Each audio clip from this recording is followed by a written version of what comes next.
রমজানুল মোবারকে আমার আল্লাহর বর্ডার কি শুধু না খেয়ে থাকলে যদি আপনার রোজা হয়ে যেত। আমি যে হাদিস পড়েছিলাম এবার আলেমদেরকে বলছি, নবীজি কিন্তু আসিয়ামু আজিজি বিহি দেননি, দিয়েছেন কি আসসাওমু লি ওয়া আনা আজিজি বিহি। সিয়াম আর সাওমের ভেতর পার্থক্য কি? সিয়াম হচ্ছে ধারাবাহিক, কন্টিনিউ, একটার পর একটা আসবে। আর সাওম কিন্তু শুধুমাত্র ধারাবাহিক ভাবে আসবে না, এটা পালন করে আপনাকে হক আদায় করে ওই মান এসেতে হবে। এই জন্য অন্যান্য নবীর উম্মতদের উপরে সিয়াম ফরজ ছিল। কি ছিল? আমার এই কথাটা সবাই হয়তো বুঝবেন না, এখানে বোঝার মতো কিছু মানুষ আছে, তাদের জন্য এটা আলাদা বলছি। সিয়াম আর সাওম এক জিনিস না। পৃথিবীতে যত নবীর উম্মত ছিল তাদের উপরে সাওম ফরজ ছিল না সিয়াম? বলেন বলেন। কুতিবা আলাইকুমুস সিয়াম, তোমাদের উপরে রোজা ফরজ করে দিলাম, লিখে দিলাম। কামা কুতিবা আলাল্লাযীনা মিন ক্বাবলিকুম, তোমাদের পূর্বে যারা ছিল তাদের উপরে এই সিয়াম কি ছিল? বলেন বলেন। এটা যেহেতু কন্টিনিউ আসে, ধারাবাহিক, একটার পর একটা চলে আসতে থাকে, আপনি দেখবেন অন্যান্য নবীর উম্মতদের সিয়ামের সাথে আমাদের সিয়ামের মিল নেই। কি? ইহুদিরা মুসা নবীর উম্মত বলে যারা দাবি করে, ওরা এই পৃথিবীর এখন সবচেয়ে বড় নিকৃষ্ট জাতি। ওরা মানুষকে ধোঁকা দিয়ে বোকা বানিয়ে দুনিয়া থেকে বিদায় করে দিচ্ছে। ফিলিস্তিনে যুদ্ধবিরতির নাম দিয়ে মুসলমান শিশুদেরকে, নারীদেরকে ঘরের ভেতরে ঢুকিয়ে বোম বাস্টিং করে দুনিয়া থেকে বিদায় করে দিচ্ছে। এদের মতো ধোঁকাবাজ, এদের মতো অপকর্মকারী পৃথিবীতে আর নেই। এ পৃথিবীর যত বড় বড় অপকর্ম সব মূল হোতা ইহুদিরা। আপনি দেখেন সে ওদের জন্মে থেকে শুরু হয়েছে। এই যে বিড়ি, যদিও যশোরে বড়ি কথা বলা ঠিক না, সব তো এখানেই হয়। এই পাশে হয় না নাভারণে? নাভারণ না বেনাপোলে হয় জানো? এই যে বিড়ি, এটার দ্বারা যে কত রকমের ক্ষতি হয়, কমপক্ষে 5টা ক্ষতি তো আপনার শরীরের হয়, তার ভেতরে একটা আপনার কলিজা নষ্ট হয়ে যায়। এটা মানেন তো নাকি? বিজ্ঞান দ্বারা প্রমাণিত পৃথিবীতে একটাই মাত্র খাবার, যে খাবার বিক্রি করার আগে তার গায়ে লিখে দেওয়া লাগে যে এটা নিষিদ্ধ। নাম কি? বিড়ির আগে লেখা নেই, সতর্ক বার্তা লেখা নেই, যেটা খেলে কি হয়? ক্যান্সার হয়। সেটা যেহেতু এই জেলায় তৈরি হয় আর আমি যেহেতু আছি, এই জন্য বেশি ফতোয়া দিতে পারছি না, হালকা পাতলা বলছি।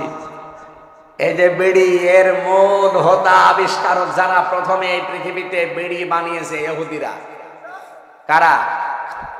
আপনি যত অপকর্ম, সে বড় হোক ছোট হোক, এর মূলে দেখবেন ইহুদিরা। পৃথিবীতে মানুষ মারার তালিকায় এখন ইহুদিরা। রোজা অবস্থায় হাজারো মুসলমান এখন পৃথিবীতে দোয়া করছে, রব্বুল আলামিন মরণ আমরা নিতে রাজি আছি, আমাদেরকে মরণ দাও, তবে এইভাবে ইহুদিদের হাতে অপমান করে আমাদের মরণ দিও না। ওরা যা আরম্ভ করেছে, ওদের পতন না দেখা পর্যন্ত তুমি আমাদের মৃত্যু দিও না। পৃথিবীর নিকৃষ্ট জাতি ইহুদি, অভিশপ্ত জাতি ইহুদি, আল্লাহর ভাষায় গায়রিল মাগদুবি আলাইহিম ওয়ালাদ-দাল্লিন। এই জাতিরাও রোজা রাখে কিন্তু ওরা সেহরি করে না। খ্রিস্টানরাও রোজা রাখে, ইফতারি করে না। মুশরিক যারা আমাদের এই দাদা বাবু হিন্দুরা, ওরাও রোজা রাখে কিন্তু ওরা উপবাস থাকে, সেহরিও করে না, ইফতারিও করে না। এর আগে যত নবীর উম্মত দেখবেন, আমি প্রায় 70টা লিখেছি এখানে। হযরতে মরিয়ম আলাইহিস সালাম তিনি রোজা রেখেছিলেন, তার রোজার ধরন ছিল আমাদের মতো না। আল্লাহ পাক সূরা মরিয়মের ভেতরে দিয়েছিলেন, তিনি রোজা রাখা অবস্থায় সব খেতে পারতেন, সব পান করতে পারতেন, কিন্তু কথা বলতে পারতেন না। তাহলে মরিয়ম, ওনাদের রোজা কি? কথা বলা যাবে না, তাছাড়া সব করা যাবে। কি কথা বলেন না কেন? খ্রিস্টানদের, ইহুদিদের, মুশরিকদের রোজা দেখলেন, কিন্তু আমাদের রোজা কি ওই রকম? আমাদের রোজায় সেহরি আছে, ইফতারি আছে এবং 4টা জিনিস আছে। কয়টা? বলেন বলেন। এই জন্য এর নাম সিয়াম না, এর নাম সাওম। নবীজির হাদিস, এটা হাদিসে কুদসি, আস-সাওমু লি, রোজা আমার জন্য, ওয়া আনা আজিসি বিহি ওয়া আনা উজজা বিহি, আমি নিজে পুরস্কার দেব অথবা আমি নিজেই তার পুরস্কার হয়ে যাব। তাহলে সাওমের কয়টা ব্যাখ্যা বলছি আমি? 4টা। 1 নম্বরে খাবার থেকে, 2 নম্বরে পানীয় থেকে, 3 নম্বরে স্ত্রী সহবাস থেকে, 4 নম্বরে হারাম যত কাজ আছে সব কাজ থেকে আপনাকে বিরত থেকে আল্লাহকে দেখানো লাগবে, এর নাম রোজা। অন্যান্য নবীর উম্মতের উপরে কি ফরজ ছিল? সিয়াম। বলেন বলেন। আমাদের উপরে রোজা। সিয়াম তো দিয়েছে, সিয়ামকে পরিপূর্ণতায় নিয়ে যেতে হলে অন্য নবীর উম্মতের মতো আপনি খাবার খাবেন, কথা বলবেন না, রোজা হবে? হবে না। মরিয়ম আলাইহিস সালাম শুধু কথা বন্ধ, খাবার খেতেন, পানি খেতেন, রোজা হয়ে যেত। আমাদের এরকম নেই। আমাদের রোজা হচ্ছে, রোজা থাকবেন কিন্তু এই 4টা জিনিস থেকে আপনি বিরত থাকবেন। এ রোজা কাঙ্ক্ষিত মানের পর্যায়ে পৌঁছাবে। আল্লাহ রাব্বুল আলামিন জাহান্নামের যে আগুন আছে এখান থেকে বাঁচিয়ে রায়আন নামক একটা দরজা দিয়ে এমন জান্নাতে প্রবেশ করাবে, যেখানে প্রবেশ করা হয়ে গেলে আল্লাহ তাআলা আবদ্ধ করে দেবে, অন্য কাউকে আর ঢুকতে দেবে না।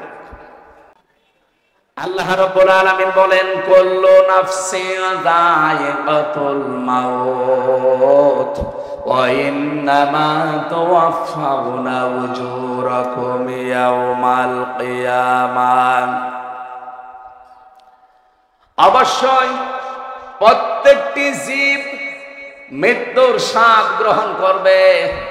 কিয়ামতের ময়দানে প্রতিটি মানুষকে আমি আল্লাহ তার পারিশ্রমিক পরিপূর্ণ করে দেব।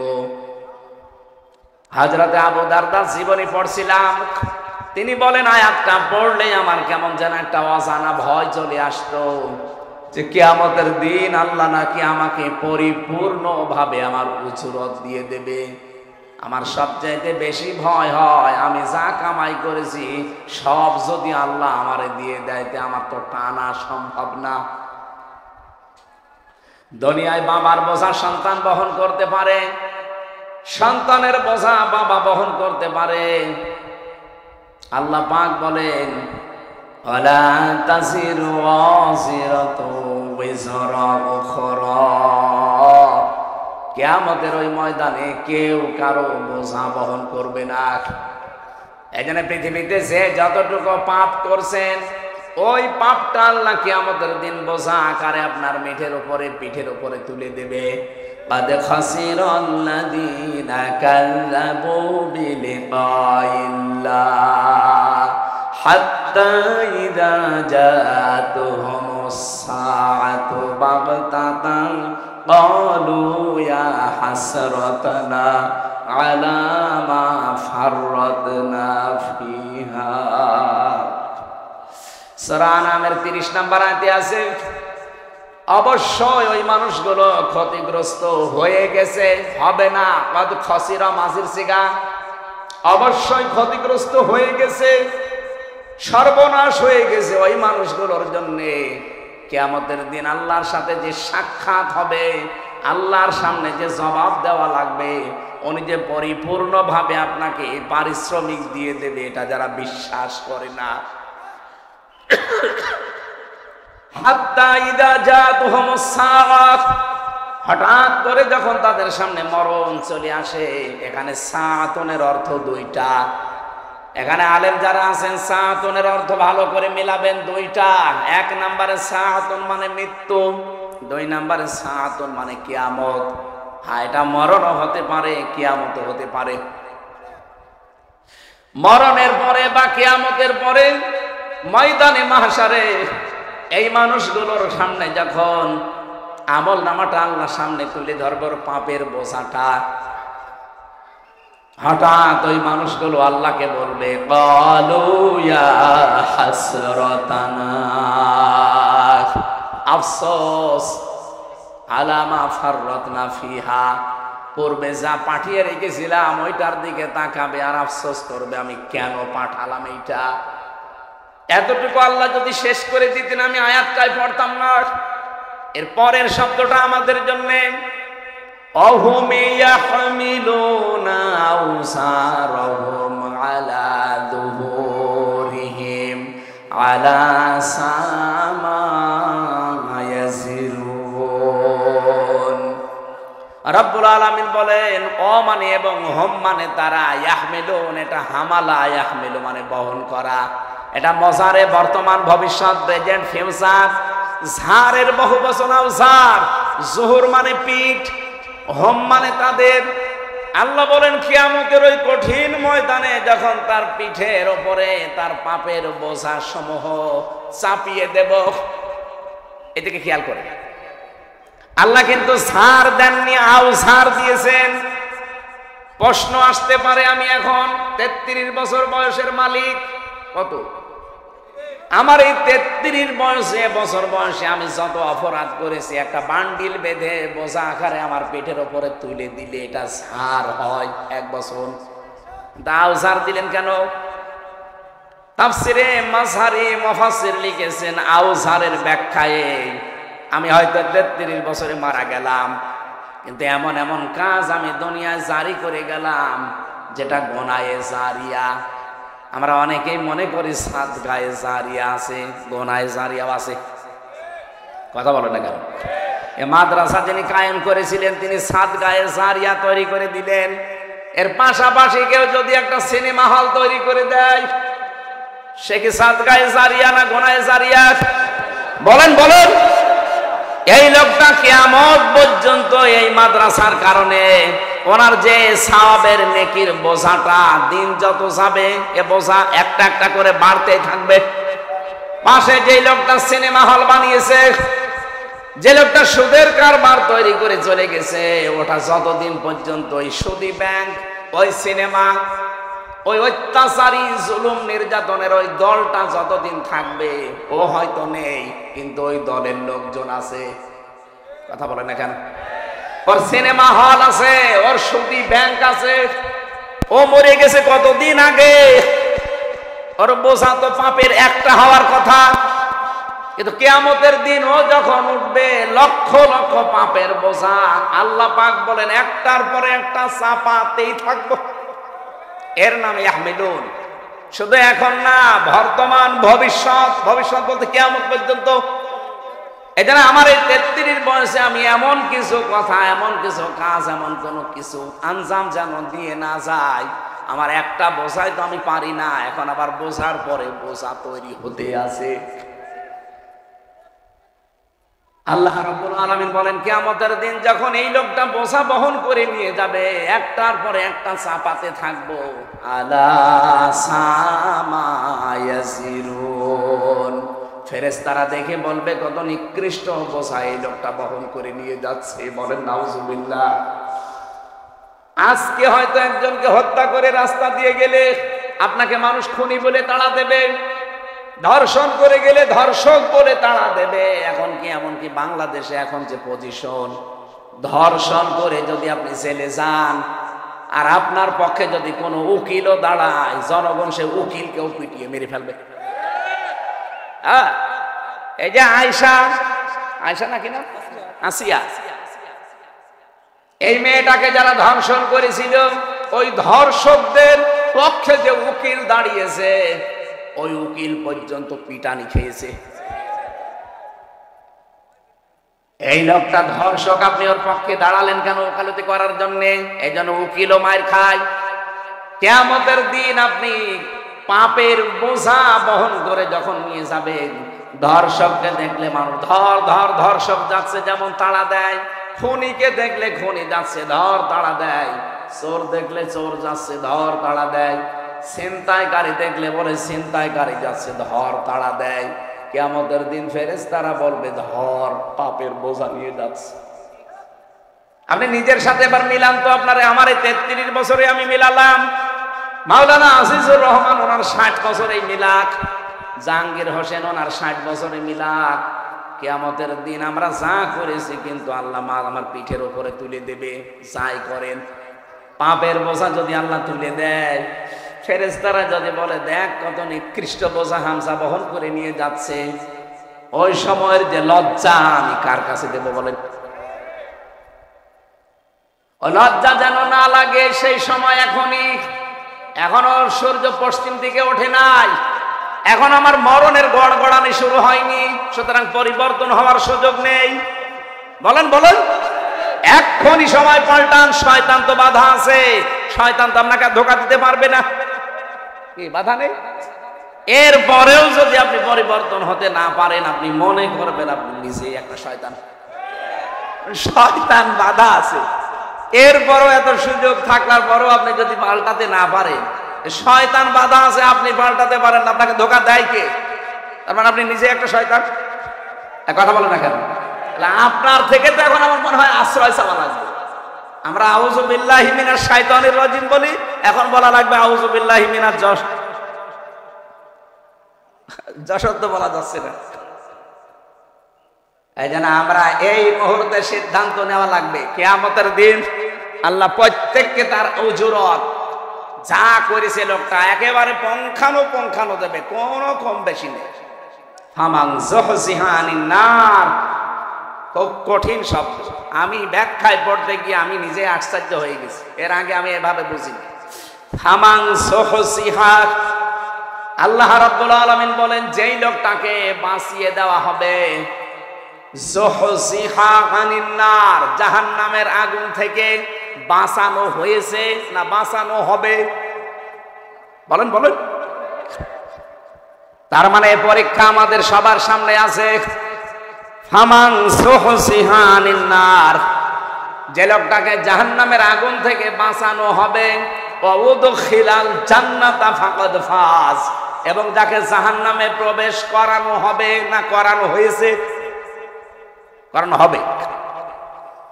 যেই লোকটাকে জাহান্নামের আগুন থেকে বাঁচানো হবে, জান্নাতে প্রবেশ করানো হবে, ফাকাদ ফাজ, সেই লোকটা সফল। তাহলে সফলতার মানদণ্ড এই দুনিয়া না, সফলতার মানদণ্ড হচ্ছে কিয়ামতের ময়দানে যাকে আল্লাহ জাহান্নাম থেকে মুক্ত করে জান্নাতি বলে ঘোষণা দিয়ে দেবেন। দ্বিতীয় ব্যাখ্যা কি? এটা তো আখিরাতের ব্যাখ্যা গেল। দ্বিতীয় ব্যাখ্যা কি? আর একটা ব্যাখ্যা আছে ফি জিলালিল কোরআনে, মুফাসসির লিখেছেন দুনিয়ার জীবনে আল্লাহ যাকে জাহান্নামের কাজগুলো আস্তে আস্তে ছেড়ে দেওয়ার তৌফিক দেয়, আর জান্নাতের কাজগুলো আস্তে আস্তে করার মতো সুযোগ দেয়, ফাকাদ ফাজ, সেই লোকটার জীবনও সফল। আপনি এবার ভাবেন, রমজানের আগে যেমন ছিলেন রমজানে অবশ্যই তেমন নেই, পাল্টিয়েছেন কিছু।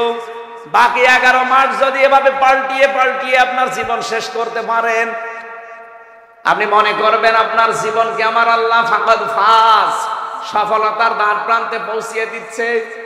আর যদি মনে করেন না, আগে 2টা বিড়ি খাতাম, এখন রোজার পরে 4টা করে খাচ্ছি, তাহলে মনে করবেন আমি জান্নাতের থেকে আস্তে আস্তে জাহান্নামের দিকে এগিয়ে যাচ্ছি।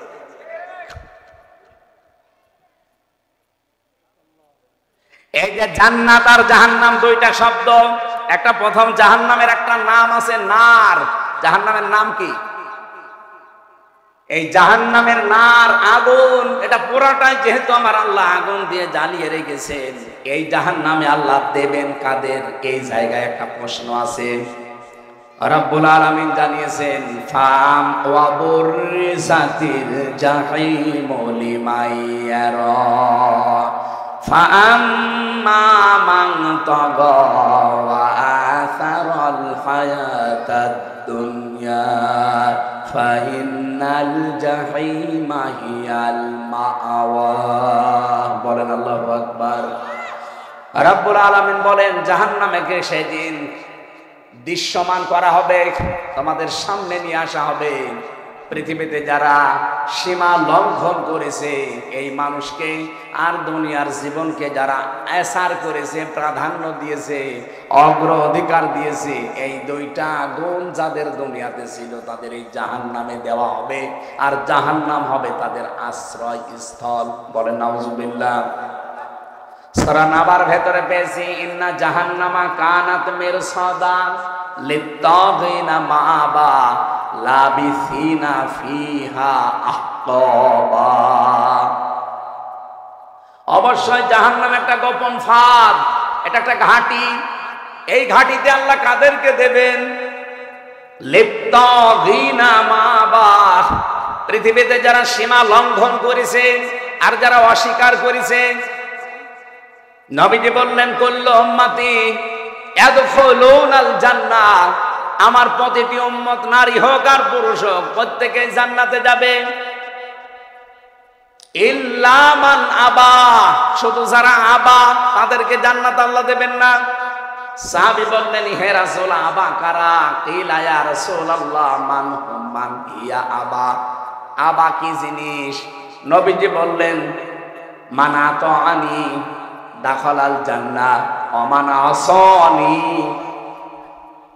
দাখালান নার ফাকাদ আবা। হাদিসের শেষ অংশের ব্যাখ্যা হচ্ছে এটা, এই পৃথিবীতে যেই লোকটা আল্লাহর রাসূলের আনুগত্য করে চলবে, এই লোকটা নবীদের সাথে জান্নাতে থাকবে। যারা আল্লাহর রাসূলের আনুগত্য করে চলে না, তার নিয়ম নীতি দেখে চলে না, এই মানুষগুলোই আবা। আর আবা যারা, অস্বীকারী যারা, এই মানুষগুলো জাহান্নামী। বলেন নাউজুবিল্লাহ। আমাদের শিক্ষা এখান থেকে, আমরা আবার আবা হয়ে যাচ্ছে না তো। কুল্লু উম্মতি ইয়াদখুলুনাল জান্নাহ, নবীজির প্রতিটি উম্মতি জান্নাতে যাবে, শুধু আবা ছাড়া। আর জাহান্নামে যাওয়ার যে গুণগুলো শুনলাম, তার ভেতরে অন্যতম একটা গুণ, তারা আবা হবে। আবা মানে অস্বীকারী। কি অস্বীকার করে? সত্যকে সত্য জানার পরেও যারা অস্বীকার করে, এই মানুষগুলো হচ্ছে নবীজির ভাষায় আবাক। আর জাহান্নামের বর্ণনা দিতে গিয়ে আমার আল্লাহ এটাই জানিয়েছেন, লিত্তাগিনা মাআবাক। পৃথিবীতে যেই মানুষগুলো সীমা লঙ্ঘন করেছে আল্লাহর, দুনিয়াতে যারা অস্বীকার করেছে আল্লাহর বিধানকে, লাবিসিনা ফিহা আহকাবা, চিরস্থায়ী ভাবে এই মানুষগুলো জাহান্নামের এই ঘাটির ভেতরে পৌঁছতে থাকবে।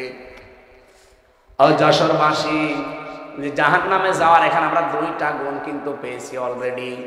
নারী হোক আর পুরুষ হোক, আমরা তো যা দেখতে পাই অধিকাংশ আমরা এই দুই গুণের ভেতরে আছি। এক নম্বরে আমরা সীমা লঙ্ঘন করছি খুব বেশি। এই রমজানুল মোবারক অনেকের সীমা লঙ্ঘন থামেনি। প্রতিটি জিনিসের একটা বর্ডার আছে। এই যে যশোরের বেনাপোল বর্ডার না, এই বর্ডার পার হতে হলে আপনাকে অবশ্যই পাসপোর্ট এবং ভিসা থাকা লাগবে। এমনি পার হয়ে যান, বিএসএফ গুলি করে মেরে ফেলবে। আল্লাহ পাক বলেন, আমার একটা বর্ডার আছে। আমার বর্ডার, বাংলাদেশে প্রায় বর্ডার আছে 22টা। এই তার ভেতরে বেনাপোল একটা, আর আল্লাহর বর্ডার 23টা। কয়টা? হ্যাঁ, 8টা। না না, আল্লাহর বর্ডার একটা কে বলেছে আপনাকে? আল্লাহর বর্ডার 500টা।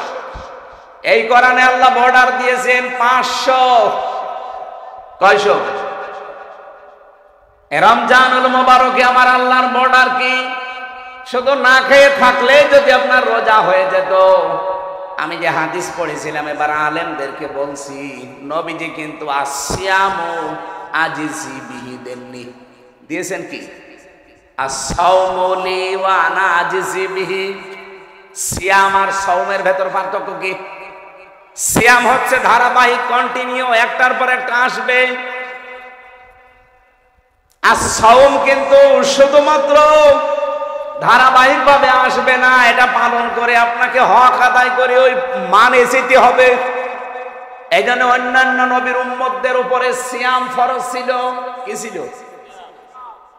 আমার এই কথাটা সবাই হয়তো বুঝবেন না, এখানে বোঝার মতো কিছু মানুষ আছে, তাদের জন্য এটা আলাদা বলছি। সিয়াম আর সাওম এক জিনিস না। পৃথিবীতে যত নবীর উম্মত ছিল তাদের উপরে সাওম ফরজ ছিল না সিয়াম? বলেন বলেন। কুতিবা আলাইকুমুস সিয়াম, তোমাদের উপরে রোজা ফরজ করে দিলাম, লিখে দিলাম।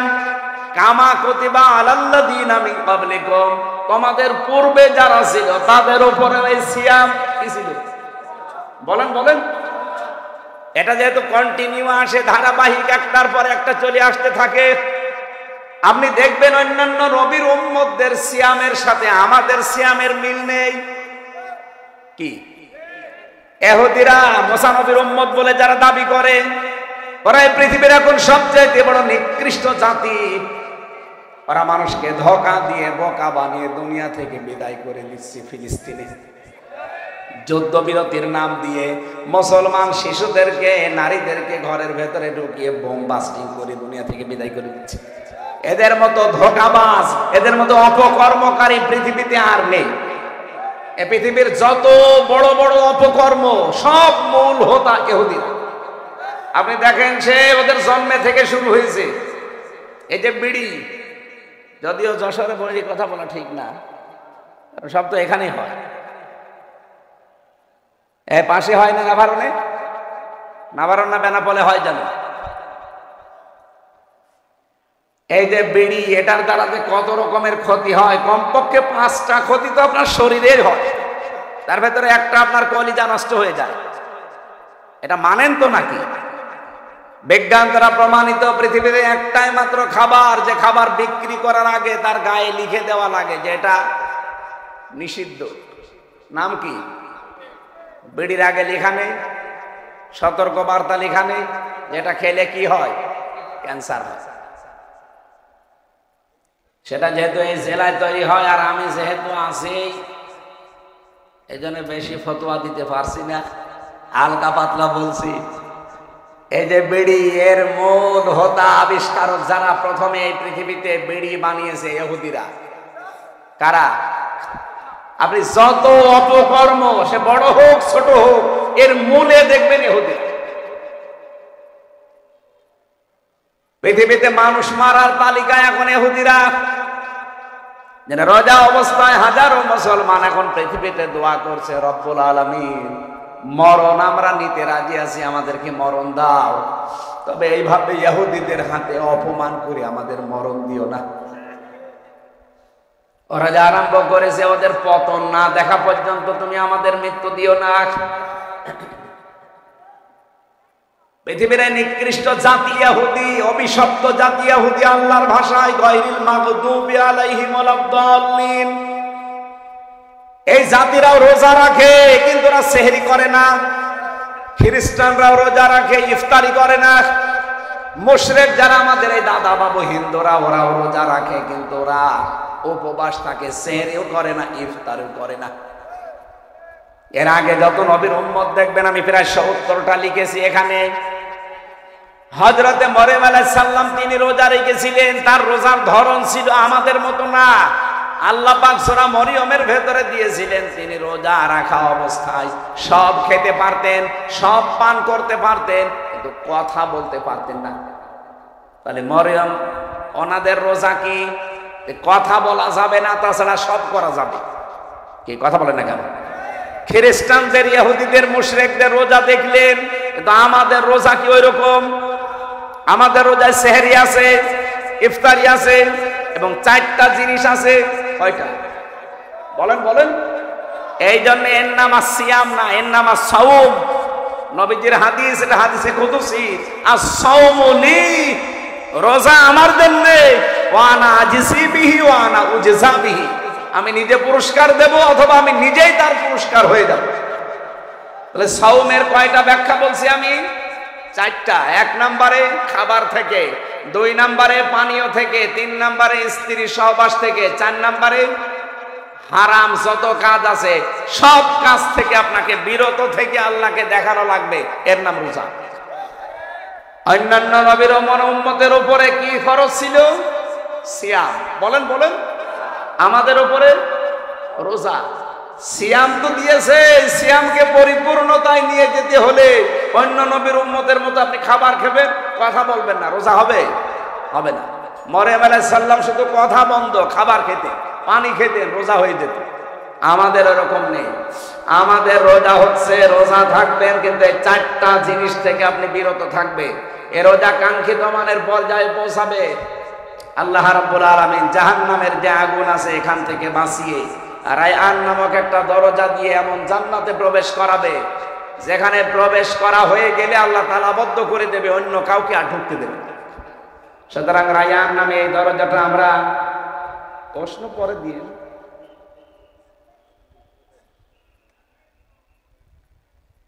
এতক্ষণে না কি করে কি, এতক্ষণও যদি না করে থাকে, আর আমি পারি না তো এটা। আয়াতকে এখন শেষ করবো না, এ পর্যন্ত থাকবে। হ্যাঁ, শেষ করে দেবো। বলতে তো আমিও চাই আমাল হায়াতুদ দুনিয়া ইল্লা মাতাউল গুরুর আছে, আমিও বলতে যাচ্ছি যে চিঠি দিচ্ছে বারবার, কি করবো? এই চিঠিটা পরে হবে না, আগে হবে এটা, তারপরে ওয়াজ হবে। 5 মিনিট আপনাদের যার কাছে যা ছিল, রমজানে আপনারা মাওলানা রবিউল বলছিল না 1 টাকা 70 টাকা, সুতরাং 1 টাকা থাকলেও আনতে অন্তত অন্য মাসের তুলনায় 70 টাকা দিয়ে যান। যারা যাচ্ছে 5 মিনিট দেন, 5 মিনিট দেন, তারপরে দেন। এগুলো আমাদের করাবেন না, আমি জানি না এসব। কালেকশনের মাহফিলে আমরা নিয়ে আসবেন না। এই জান তো কই, এর লোক কই, একটু তাড়াতাড়ি করেন। আপনাদের এই সারসা, এরপরে কোথায় যেন স্যার আর মাহফিল আছে আর একটা, 6 তারিখে না 5 তারিখে আছেন? 8 তারিখে কোন সারসা আছে? বসতপুর সারসা, এখানে 8 তারিখে একটা মাহফিল আছে স্যারের, আমরা ওখানে থাকবো। আসলে আলোচনার ভেতর ডিস্টার্ব হয়ে গেল। আমি তো গতানুগতিক কথা বলছি, আমি গবেষণা করে কথা বলি, কথা বলতে বলতে তো ভুলে যাচ্ছি, কিভাবে বলবো? আপনি এখানে এসে বলেন, আমি শুনি। জীবনে আপনি সিয়ামের আর সাওমের ব্যাখ্যা শুনেছেন? আজকে শুনলেন প্রথম। আমাদের কথা বোঝাতে হলে একেবারে নিস্তব্ধ পরিবেশ দেওয়া লাগে। আপনারা টাকা করেন, টাকা তোলেন, কালেকশন করেন। মাদ্রাসার মাহফিল নিয়েছেন কেন? অন্য হুজুর নিয়ে আসবেন যারা কালেকশন করতে পারে। এই আপনারা ওঠেন কেন? ভাই 5 মিনিট যখন চাচ্ছে, যাক, কি করা যায়?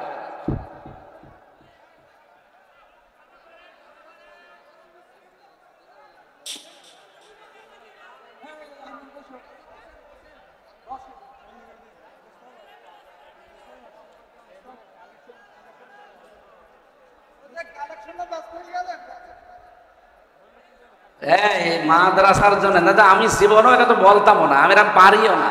কালেকশন করতে হলে অনেক হাওয়া দেওয়া লাগে, পাম দেওয়া লাগে, সাথে আমি কিছুই পারি। হ্যাঁ, সুবহানাল্লাহ, আলহামদুলিল্লাহ, লা ইলাহা ইল্লাল্লাহ, সুবহানাল্লাহ, আলহামদুলিল্লাহ, লা